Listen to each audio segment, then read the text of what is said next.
right, good morning, everyone. You guys are legendary for making it here for 9:30 on a rainy Tuesday. I'm always impressed. So in the last lecture, we talked about possibly the most boring thing you will learn about all year, or at least in bio, that is Hardy-Weinberg equilibrium. What happens, what does the population look like if nothing cool is going on, if evolution is not happening? And then we started exploring one of the things that can take a population out of Hardy-Weinberg equilibrium, that is different types of selection. Now, selection is not the only force that can take a population out of Hardy-Weinberg. It's not the only force that can cause a population to evolve. And your textbook, the assigned readings in your textbook actually do a good job of going over, the effect, how mutation can affect evolution, how gene flow can affect evolution. There's also, non-random mating, there's genetic drift. I'm not going to go over all of the other mechanisms that can affect evolution because your textbook's already done a good job of reminding you of that.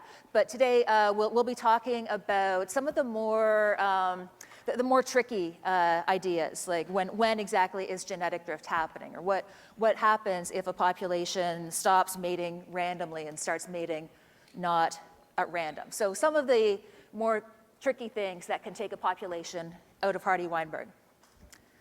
But just before we get into that, I do want to revisit selection real quick, because in the last lecture, we talked about, and we modeled with the pigs, sort of the pattern of what happens if there's heterozygote advantage.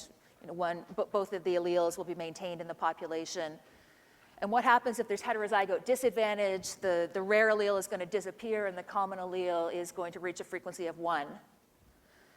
But I didn't really do a great job of explaining why that is, why that pattern happens. So I think it'll be easier to understand if we go over that just really briefly. So imagine, so heterozygote advantage and heterozygote disadvantage each have their own distinct effect on genetic variation. One maintains variation, one removes genetic variation from a population. They're different that way. They also differ in whether it matters what the starting allele frequencies are. Heterozygote advantage, you can start basically anywhere you want. As long as there's a common allele and a rare allele, they'll both reach their equilibrium frequency. Heterozygote disadvantage, it does matter what the starting allele frequencies are. So these two selective regimes are different in these two ways. They are similar in one way, and that is this. Both of these types of selection rely upon the heterozygotes having a different phenotype from either type of homozygote, right? So for the heterozygotes to have their own fitness, whether that's higher than either homozygote or lower than either homozygote, if the heterozygotes have their own fitness, the heterozygotes must have their own phenotype. And this reminds us that when we have situations of heterozygote advantage or heterozygote disadvantage, it doesn't make, we're not dealing with a situation where one allele is completely dominant and one allele is completely recessive, right? Because if that happened, then the heterozygotes would just have the same phenotype and the same fitness as the homozygous dominant. So in situations where there's heterozygote advantage or disadvantage, it's always going to be either incomplete dominance or codominant relationship between the alleles.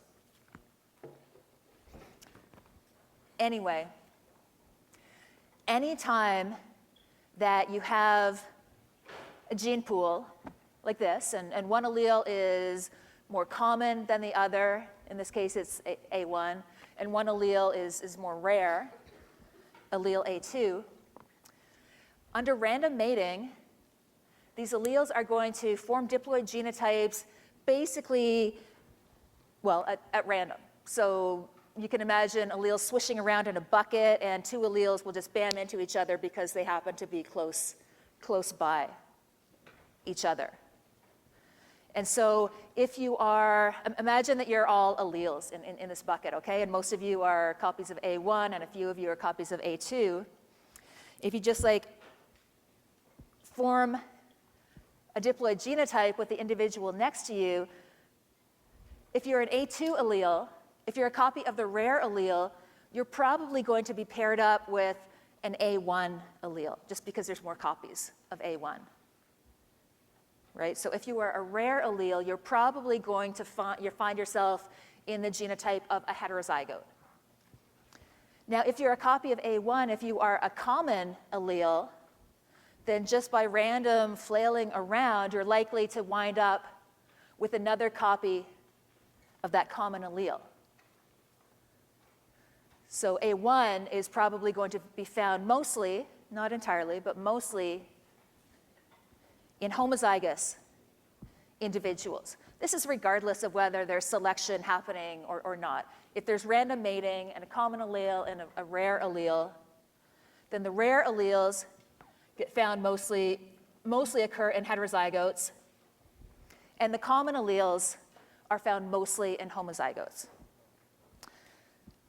Why does this matter? Well, if for example, there's heterozygote advantage, then the rare alleles are going to be at an advantage. Not because they're like inherently a beneficial allele, not because A2 is like less deleterious than A1, but just because they are more likely to be found in the heterozygous genotype, which is favored under heterozygote advantage.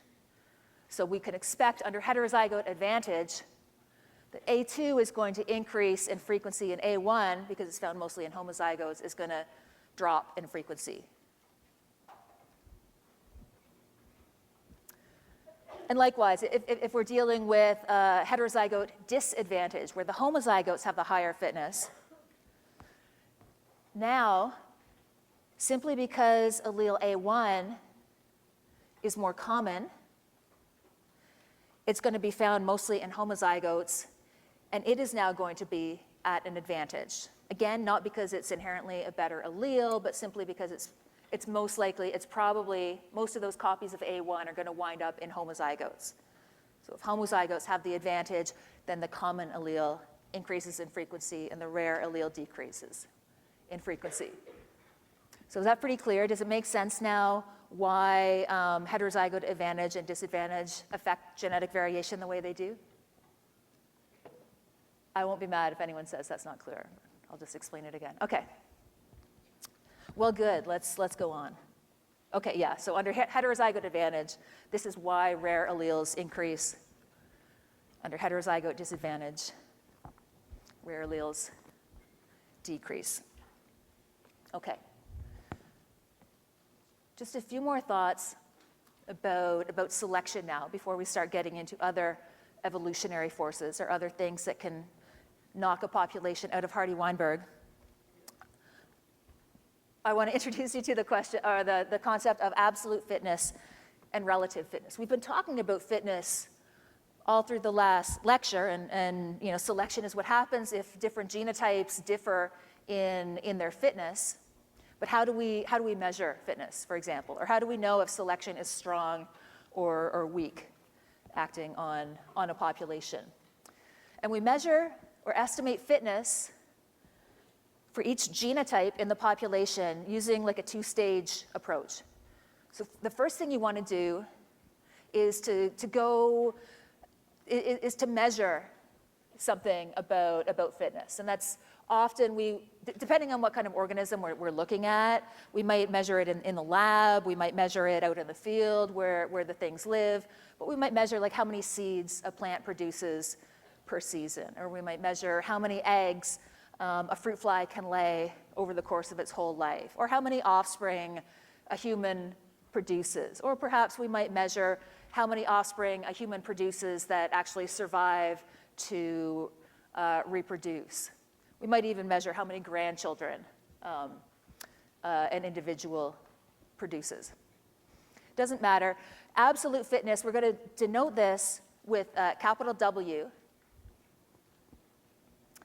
And yeah, so in this example, this genotype on average has an absolute fitness of 20, meaning that it produces 20 eggs in the course of its lifetime. That doesn't mean that every single individual in this population with this genotype produces 20, but on average, that is the average lifetime reproductive success. And likewise, this other A1, A2 genotype might produce 15 eggs, so it's got a slightly lower absolute fitness, and this A2, A2 genotype produces 12 eggs. Its absolute fitness is lower still. So that's absolute fitness. But usually, if we want to, say, make some conclusions about whether selection is strong or weak in a population, we want to standardize absolute fitness. And so what we do then is using those numbers up top, we can also calculate the relative fitness, or little w, for each of these three genotypes. And whereas big W, absolute fitness, has units associated with it, like how many, 20 offspring or 15 eggs or something, little w does not have units, because to calculate little w, we take the absolute fitness of the genotype we're interested in, and we divide that by the absolute fitness of the genotype that is doing the best. So little w then is going to be constrained. It's always going to have some value somewhere between 0 and 1.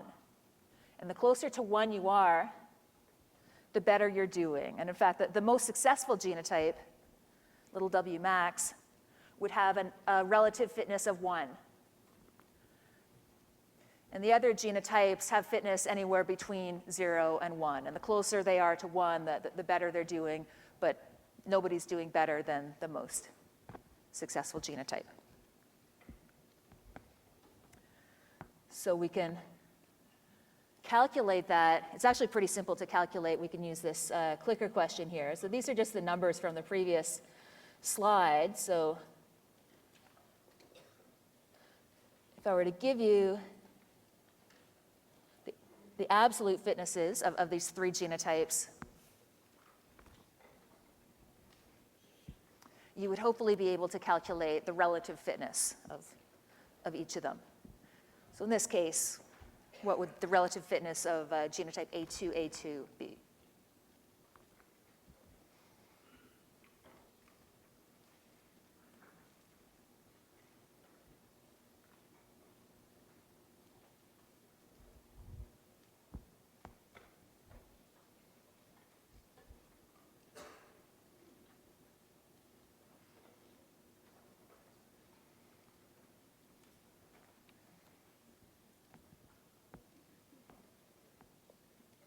Okay. All right, so we can take a look at that. Very nice, very nice, yes. Calculating relative fitness is pretty straightforward. You would just take the absolute fitness of that genotype, which is 12 eggs, divide it by the absolute fitness of the best genotype, or 20 eggs. 12 eggs divided by 20 eggs is equal to 6. No units there because eggs cancels out, so, or equal to 0.6, sorry. B is correct, good job. Now, we can also use this relative fitness notation as a handy-dandy shorthand to describe different types of selection, different selection regimes. Okay, so you remember what heterozygote disadvantage is. The heterozygotes have lower fitness than either type of homozygote. And so using this relative fitness notation, you can hopefully recognize which of these inequality statements, which of these equations is consistent with heterozygote disadvantage.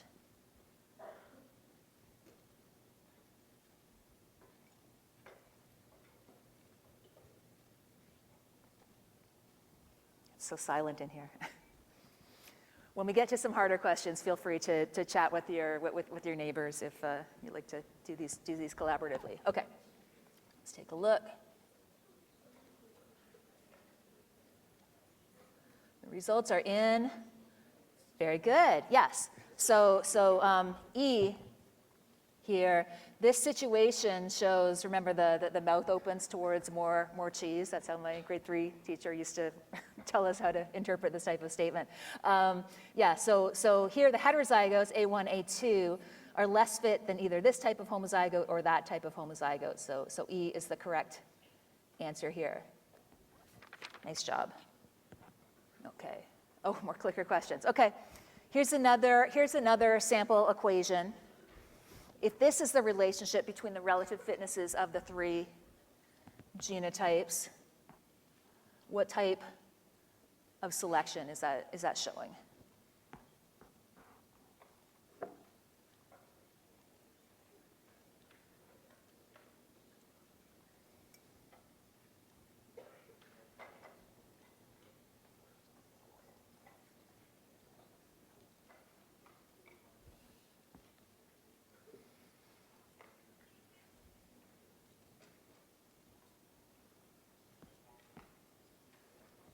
Okay. Anyone need another 5 seconds? No? Okay. All right.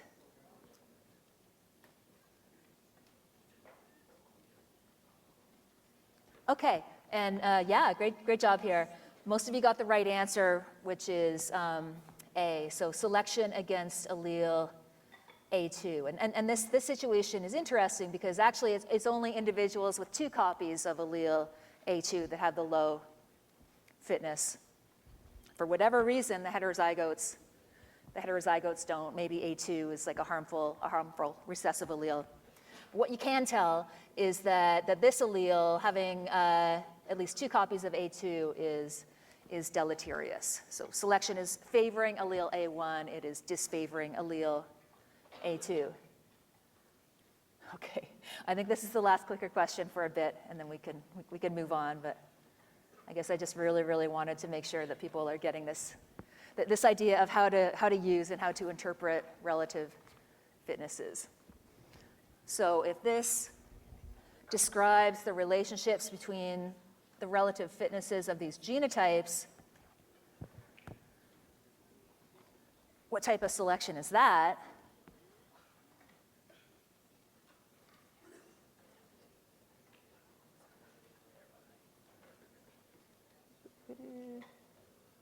Nice, okay, yes. Yeah, almost nobody fell for my trick. This is not selection. If all 3 genotypes have the same fitness, selection isn't happening. Very good. Okay. Maybe that's enough about different modes of selection for now. I do want to talk about some other things that can take a population out of Hardy-Weinberg equilibrium and can cause a population to evolve.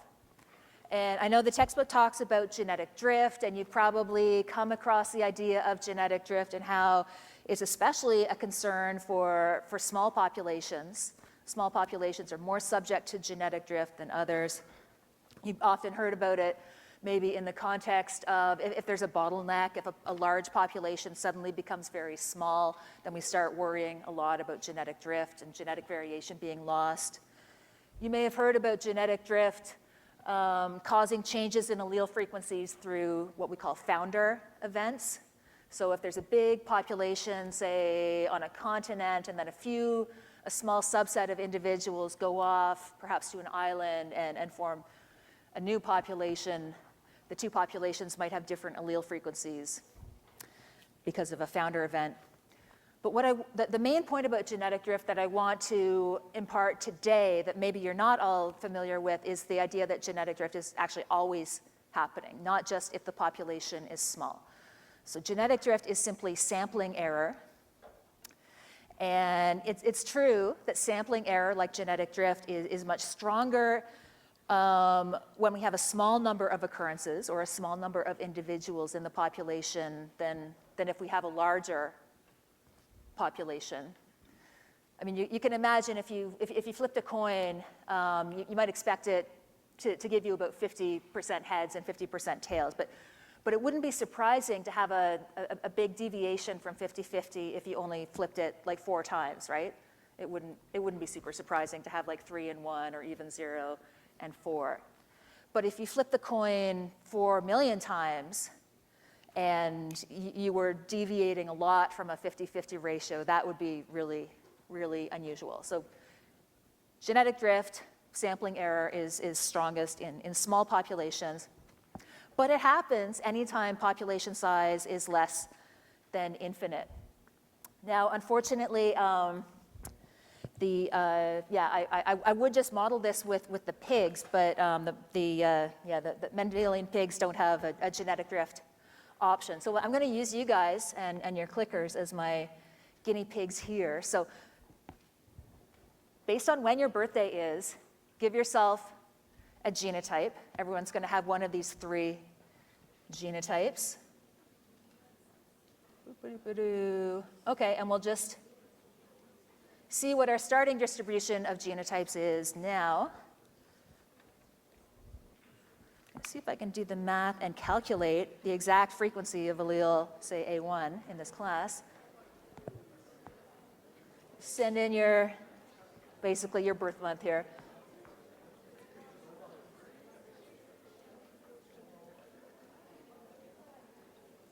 Okay.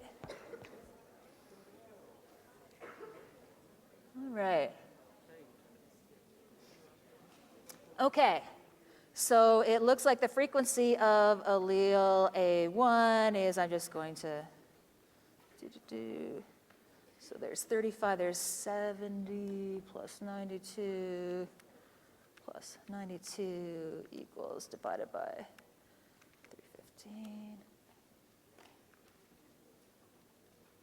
Oh, I don't know how to work this calculator. This is just a lost and found calculator.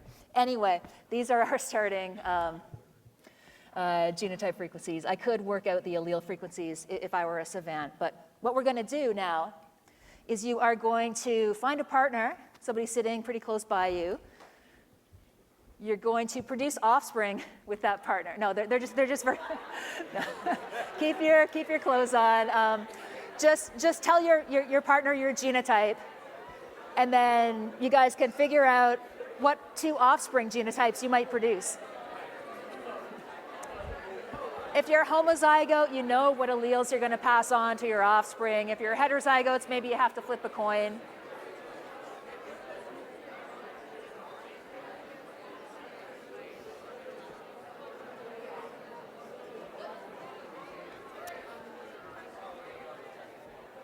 Okay, and then once you have all produced your 2 offspring, you just divide the offspring up. And just to be arbitrary, I'll say whoever has the next birthday, the birthday that's closest coming up to today, gets the first genotype of offspring that was created, and the other partner gets the second offspring genotype. So now you are playing not as, your genotype may be different now, because now you are playing as the offspring generation. And so you can say, what's your genotype now? Maybe it's the same as it was, maybe it is something different.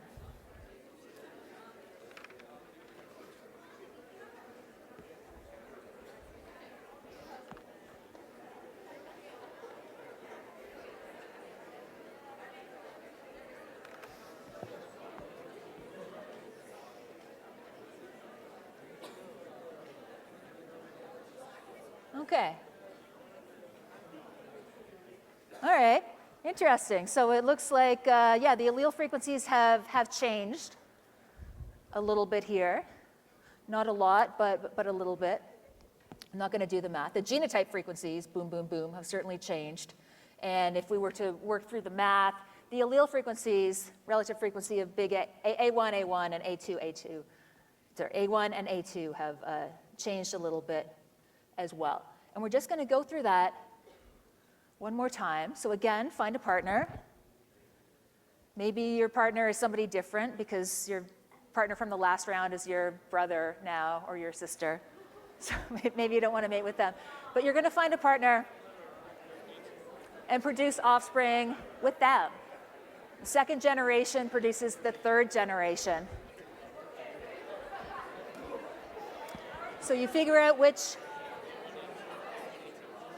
offspring genotypes you could be producing. You divide those offspring genotypes up.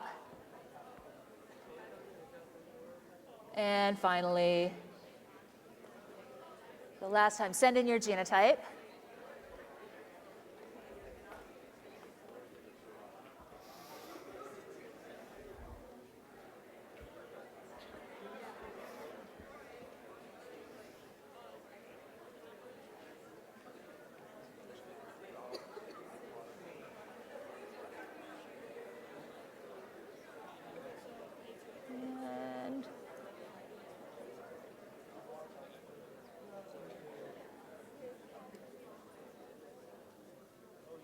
Okay. All right. So the allele frequencies have changed yet again. So this shows that even though there's hundreds of people engaging in the simulation, this is like a large population relatively, and even though there was no bottleneck effect, it's not like half of the class suddenly died or something and couldn't click in, and even though there was no founder event, nobody ran in from another classroom and started colonizing us, and nobody ran off to a different classroom and started reproducing there, genetic drift was still happening. So is genetic drift predictable in direction, like selection is? Say that A1 decreased in frequency and A2 increased in frequency in one generation. Can we use that information to predict how allele frequencies will change by drift in the next generation? What do you think?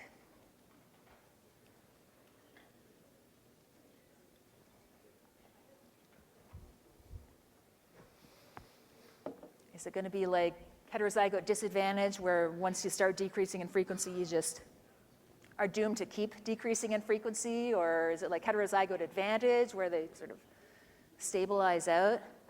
Or is it just unpredictable as to the direction?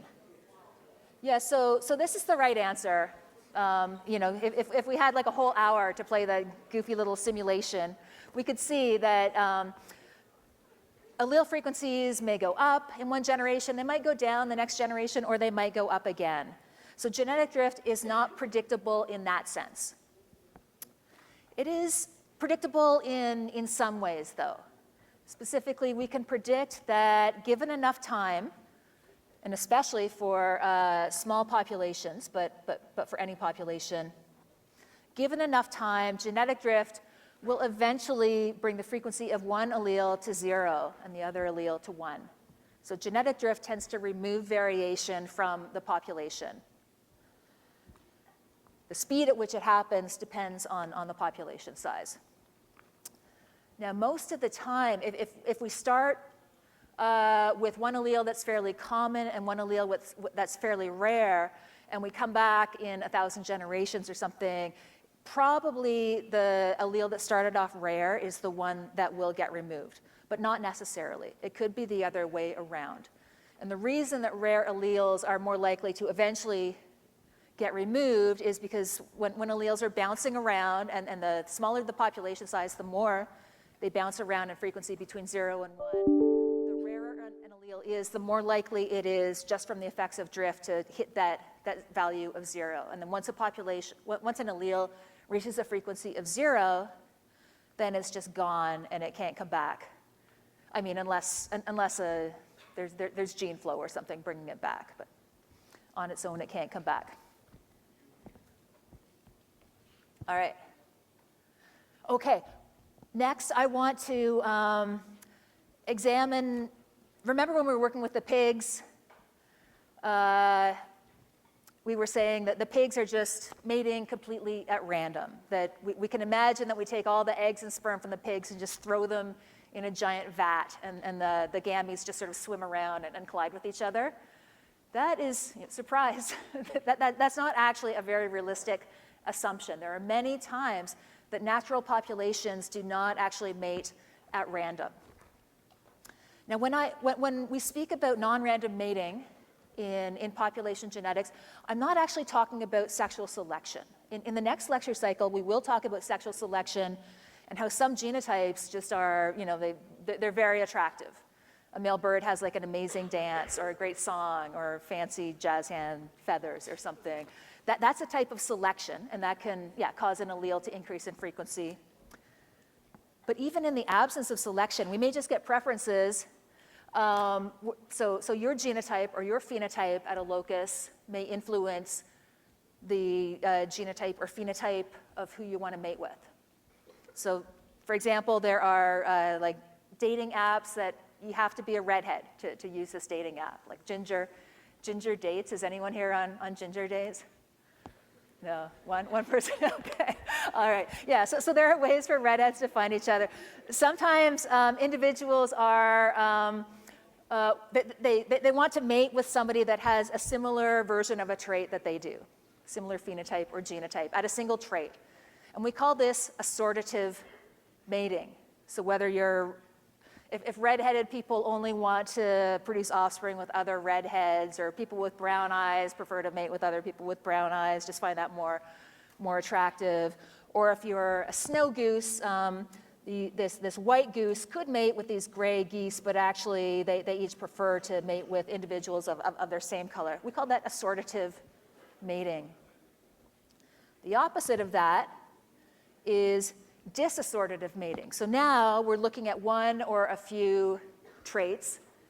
In the case of these birds here, these little sparrows, every individual has either white feathers on their head or brown feathers on their head. And the white feathered ones are real aggressive, and the brown feathered ones are great parents, but they're not very aggressive. And you can be male and brown or female and white, or the other way around. It's not really tied to sex.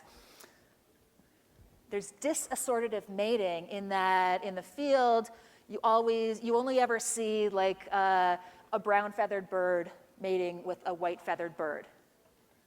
So brown male, white female, or white male, brown female. It's disassortative mating. So this is with respect to one or a couple of different loci.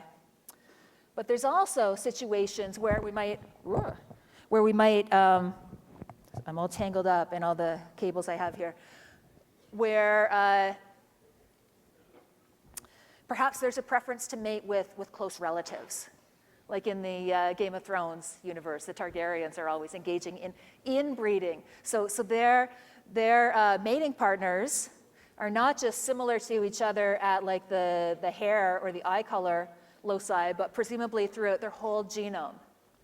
So if you are inbreeding, mating with close relatives, you are going to be choosing a mate that is similar genetically to you, not just at one or two loci, but throughout. Inbreeding is very rare, and in fact, much more common is what's known as inbreeding avoidance. So again, it's not random mating, but it's a preference to not mate with your close relatives. So imagine you're at a speed dating event, and up at your table, rolls up somebody who's like your preferred gender, and they have a lot of traits that you would find attractive, except that it's like your cousin or something. And so that's probably a deal breaker, because humans are one of many species that show inbreeding avoidance. Now, I'm not going to go through how all of these things affect allele and genotype frequencies, but we will go through the example of assortative mating. So if a population starts mating assortatively for a certain trait, so like mates with like at this one genetic locus, and again, we're not dealing with selection, so assume selection doesn't happen, all the genotypes are equally fit, then we can walk through this situation. Imagine that we have this population, and we're going to start with equal frequencies of allele A1 and A2. You can do the math and see that they each have equal frequencies. They are each starting at a frequency of 0.5, but now these hearts are to remind us that each of these genotypes now suddenly begins mating only with individuals with the same phenotype and the same genotype. So these A1 homozygotes are just going to mate with other A1 homozygotes. All of their babies are going to be A1 homozygotes. Same for the A2 homozygotes. And likewise, the heterozygotes will only mate with other heterozygotes. But not all of their offspring are going to be heterozygotes, right? They're also going to produce some homozygous offspring in this 0.25 to 0.5 to 0.25 ratio. And so in the next generation, we're going to wind up with, if you were to count up all the copies of allele A1 and A2 and work out the allele frequencies,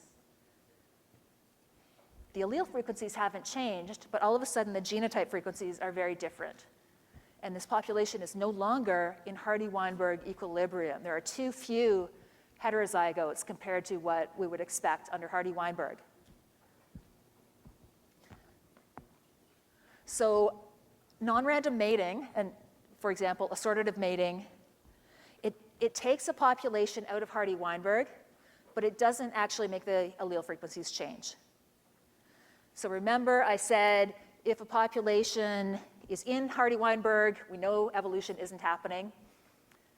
If a population is not in Hardy-Weinberg, maybe evolution is happening, but we don't know for sure. This is an example of a population that's out of Hardy-Weinberg, and yet it's still not evolving. So file that away.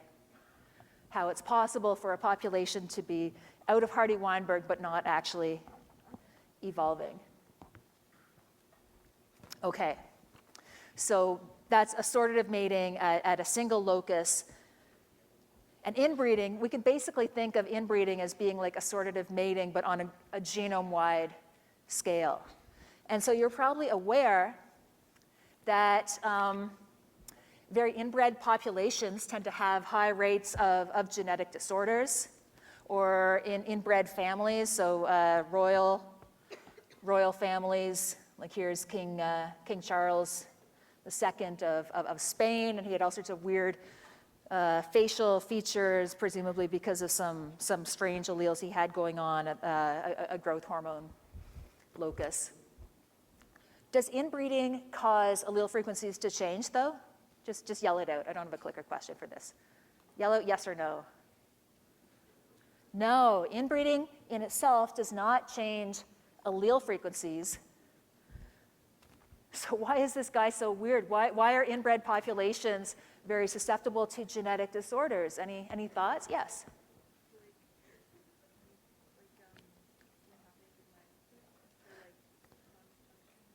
Yeah, so mutations happening. They're not actually more susceptible to mutations, but you're kind of on the right track. Yes? Yes. Yeah, harmful recessive. So even though the allele frequencies aren't changing, the genotype frequencies are. And inbred populations are more homozygous. So all of us have like a bunch of deleterious recessive alleles in our genome, but unless our parents are very close relatives, we probably don't have two copies. We're probably not homozygous at those harmful recessive alleles we happen. But if our parents were very close relatives, then you do get increased homozygosity throughout the genome, but in particular at these harmful recessive alleles. Nice. Okay, and the last little bit of the class, I just thought we could work through some practice questions to really get you comfortable with testing for Hardy-Weinberg, and then how can we use what we've learned about Hardy-Weinberg to make inferences about the population. So just a bunch of clicker questions, since the clickers are working miraculously today. I hope everyone gets this, because I know I told you how to test for Hardy-Weinberg equilibrium, but let's see how you do.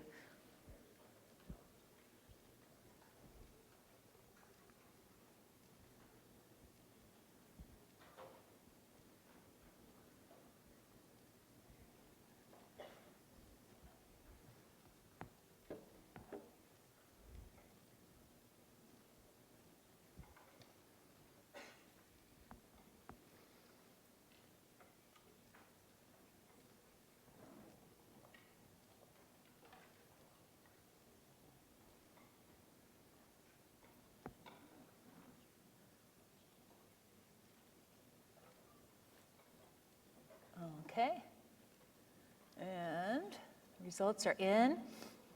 Okay,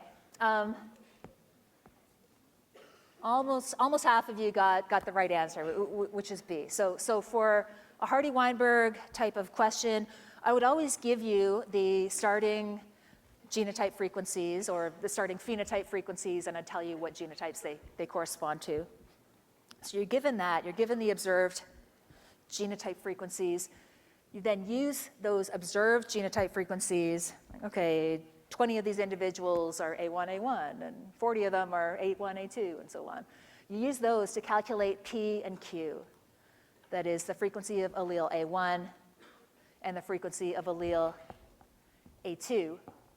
And then you plug those values of P and Q, those allele frequencies, you plug those into P squared and 2PQ and Q squared. And those are your expected genotype frequencies. And then you compare those expected genotype frequencies that you calculated to the observed genotype frequencies that you were given at the start of the question. It sounds awkward, but that is seriously how to test whether a population is in Hardy-Weinberg equilibrium at a particular locus. Yeah, C is always a popular answer. It's a popular trap, but C will break your heart. I have so many people in my office hours after cycle 6 that come so close to solving the question. They'll calculate the allele frequencies and they'll calculate P squared and 2PQ and Q squared, and they're so close to solving it, but then they just add them all together and they say, oh, it's 1. Here's a hint, P squared plus 2PQ plus Q squared is always going to be equal to 1 if there's 2 alleles at a locus, regardless of whether the population is in Hardy-Weinberg equilibrium or not. So please don't use C to solve a Hardy-Weinberg question. Okay, so now we know how to test for Hardy-Weinberg. This is it. Okay, so here's a question. This is interesting. It looks like it's going to be a Hardy-Weinberg question, but then all of a sudden it's asking you about selection. So also the math for Hardy-Weinberg questions is always going to be pretty straightforward, like this. You don't have to do crazy calculations in your head.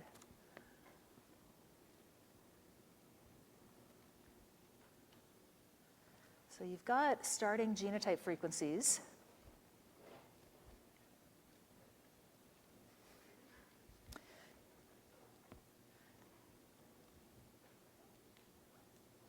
And then all of a sudden, I'm asking, what does this tell us about selection?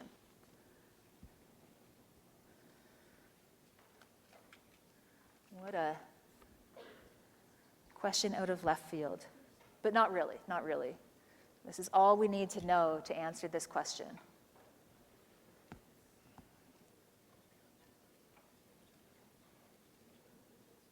Okay, so for this type of question, what you're going to want to do is first figure out, is this population in Hardy-Weinberg equilibrium or is it not?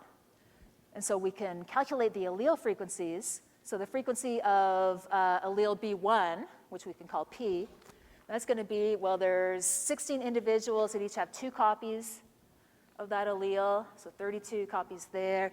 There's another 48 individuals that each have 1 copy of allele B1, so 32 plus 48 is, what is that, 80? Yeah, 80 copies of allele B1 out of 100 fish that are all diploid. So 80 divided by 200, because every individual has 2 alleles, 80 divided by 200 is 0.4. So P is 0.4, so Q must be 0.6. So if P and Q are 0.4 and 0.6, then we would expect P squared, or 0.4 times 0.4, or 0.16, 16% of the fish should have this B1 genotype, and that's exactly what we see. And likewise, 2 times P times Q, 2 times 0.4 times 0.6, or 48% of the fish ought to be heterozygotes. Oh, that's exactly what we see. Likewise, 36% Q squared of the fish should be this other type of homozygote. So is this population in Hardy-Weinberg equilibrium? Yell it out. Is it in Hardy-Weinberg? Yeah, okay. Okay, so if a population is in Hardy-Weinberg equilibrium, What does that tell us about selection? Can selection be happening or not? No. So selection, this type of distribution of genotype frequencies means that selection or any of the other assumptions of Hardy-Weinberg equilibrium are not happening. So the correct answer here is C. So good job if you got that. And if not, hopefully you understand now why that is. So we can go through another, I have so many Hardy-Weinberg examples, and we'll just keep going through these until I fall over or until the next class starts. Here's another question from, I think the exam 8 years ago. There's a flock of, again, the math is very easy. There's 100 birds and 2 different alleles, 3 different genotypes. And again, what you want to do is first figure out if this population is in Hardy-Weinberg equilibrium. And if it's not, why is it not? Are there too many heterozygotes, or are there too few heterozygotes compared to what we would expect, compared to what we'd calculate? I'll give you a minute or so. You'd certainly have 2 minutes at least for this type of question on the final.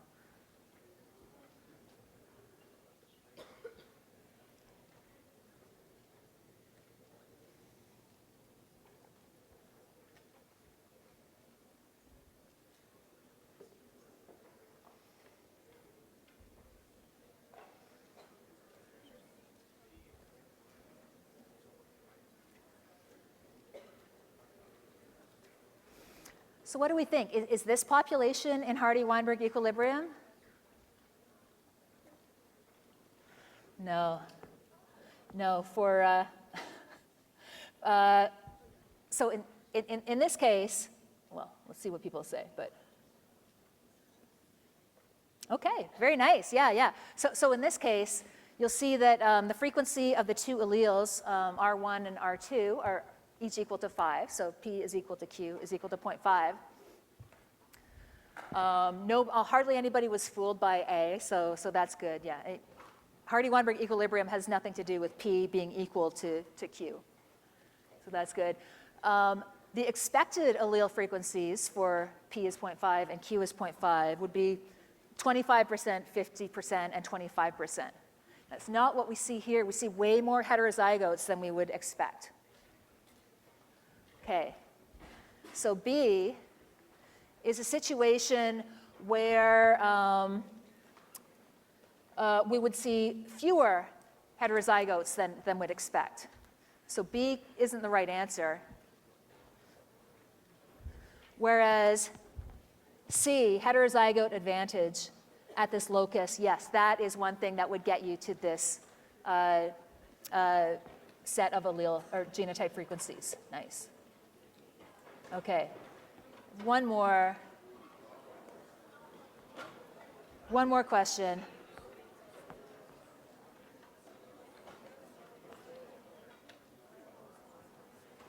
Okay, so hedgehogs and spine lengths.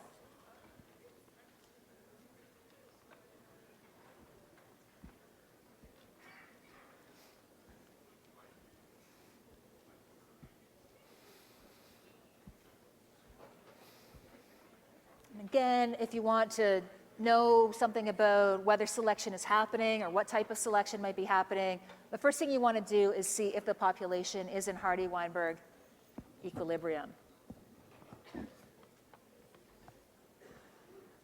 Just yellow, yes, if you think this population is in Hardy-Weinberg equilibrium. Yellow, no, if you think it isn't. No? Actually it is. So in this case, yeah, okay, now people are choosing D, sure, once I tell you. Okay, D is the right answer here. So if you count up the copies of the different alleles, you'll see that P is equal to 0.9, Q is equal to 0.1, and if you go through and plug those values of P and Q into the Hardy-Weinberg proportions, you'll see that this population is in Hardy-Weinberg equilibrium, so selection must not be happening. Okay, good work today. I'll see you in a couple days. Thanks.